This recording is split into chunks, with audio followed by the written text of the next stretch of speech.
Alright, welcome guys to Whirlwind.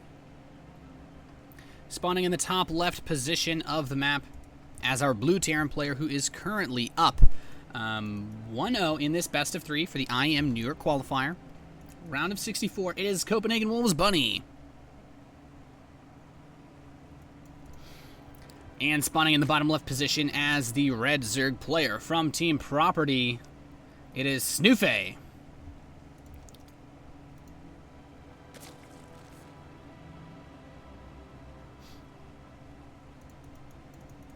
So, this, of course, is the second game here of this best of 3. We're doing best of 3s all the way throughout.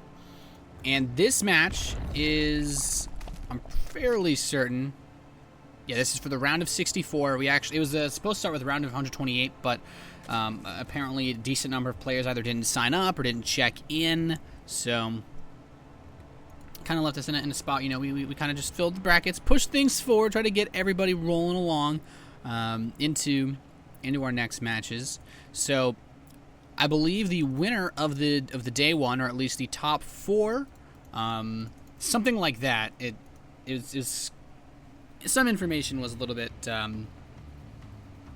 hard to understand, but basically the top players from this first day will go into the second day, where we'll have another bracket with all of the invited players to the qualifiers, players such as Grubby, for the day 2 of the IM New York City European qualifier. And those qualified players will receive full expenses paid, travel, etc. to go to New York, which is probably one of the greatest places ever. And I'm definitely not saying that as a biased caster born in New York. But this game, Snoofy's opening up with a pretty fast hatch into gas into pool. And he has not scouted the location, of course, of Bunny just yet. His first Overlord checks the close spawns, but sees there's nothing here. And this is where things get interesting. Bunny's going for the command center first, into the barracks, into the gas. But is Snuffe going to be planning some sort of early attack? How much gas is he going to mine? Will it just be for Zergling speed, or are we going to see something like a big Roach play, maybe even Roach Baneling, or even just something solid like Roach Ling? There's just so many options available to him at this stage of the game. Now, Bunny, he showed us he wanted to play a pretty standard, straight-up macro game last map. Honestly, don't see him doing anything other than that this game. So we're probably, and by probably, I mean we're going to see him just play a normal game out. I don't think Bunny has anything too crazy up his sleeve. This is definitely not a map to pull out something weird like Mech. Unless you're Straylock, who's also playing in this qualifier. Just a quick heads up. But, it is just 100 gas for Zergling speed. Not unusual, but considering the map, nobody goes Reaper on this map. No one. Sometimes it's done as a semi-metagamey strategy when you think that your opponent won't go Reaper, so they do go Reaper so they can scout you or something weird. But generally, we don't see it, and that's why the Zergling speed is interesting. A lot of Zerg players will go for the speed either reactively or to do some sort of counter to the Reapers to deal with them since they are so fast. But blindly going for gas is where I feel that we could see something interesting. And as the speed comes closer to finishing, it's still just drones for Snuffe. We'll have to see where these next 2 injects go as they do finish up. Where will the larva be spent? Is he just going to try to saturate these 2 bases? Or are we going to see a big swell of Zerglings? It looks like drones. So I like it. I mean, he just got the speed. Now he's back on mining gas.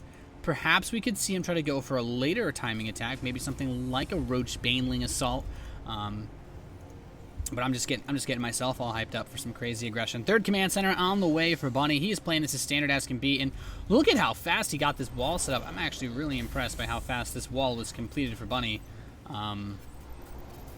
Yeah, it's gonna be done at 6. That wall in is actually done at 6 minutes. You do not get a faster wall as a Terran player on a map like this. And of course, he got the wall up to make sure that he'd be safe against anything like a fast Speedling attack, because he did see that gas when his SCV went into scout. Now, we actually have the lair on the way for Snuffe, so this is very interesting.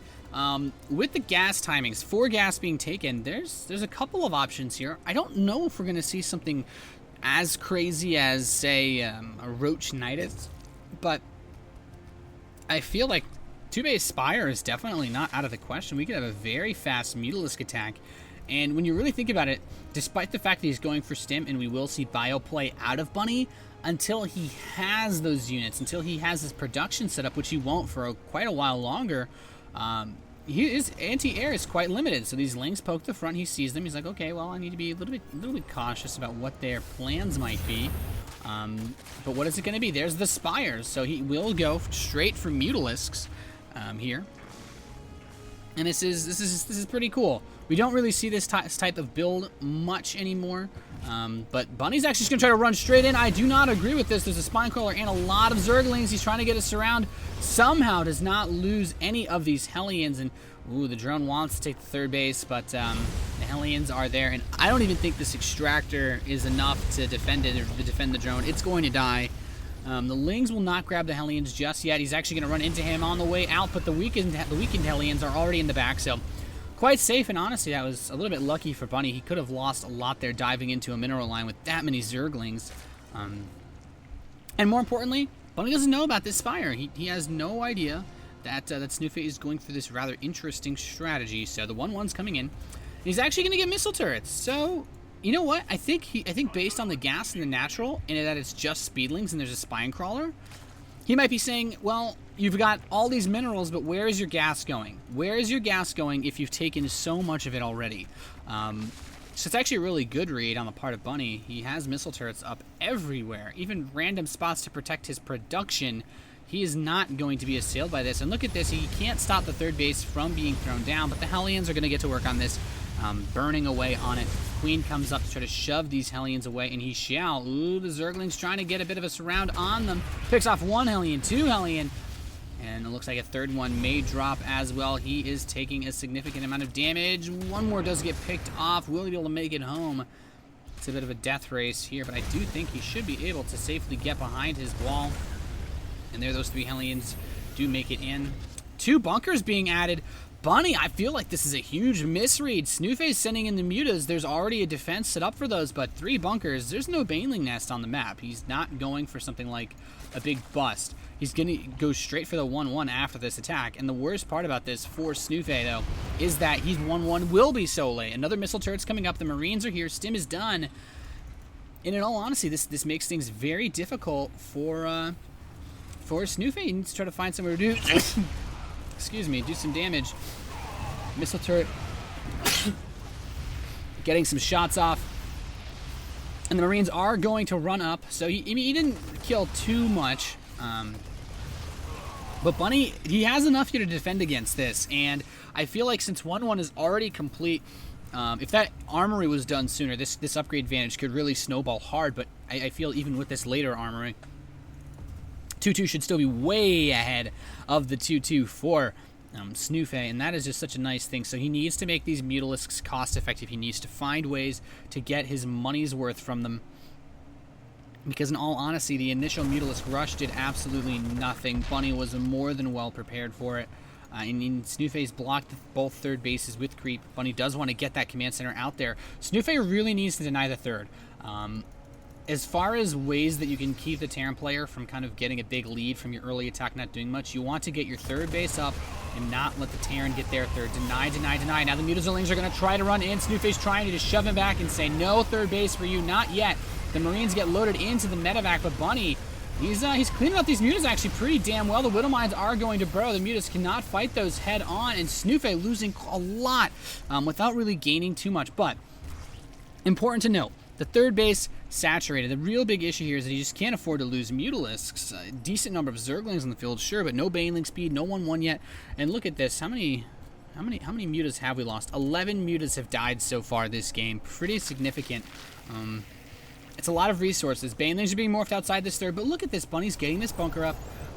Unfortunately, no okay, as I say that, combat show is literally finished. It wasn't on the production tab because of the timing that it finished. But there's the Banelings. I don't know if he can move in here without Baneling speed, though. That will be quite difficult to pull off. But he might just go for it anyway. This Widow Mine will be quite a big threat, however.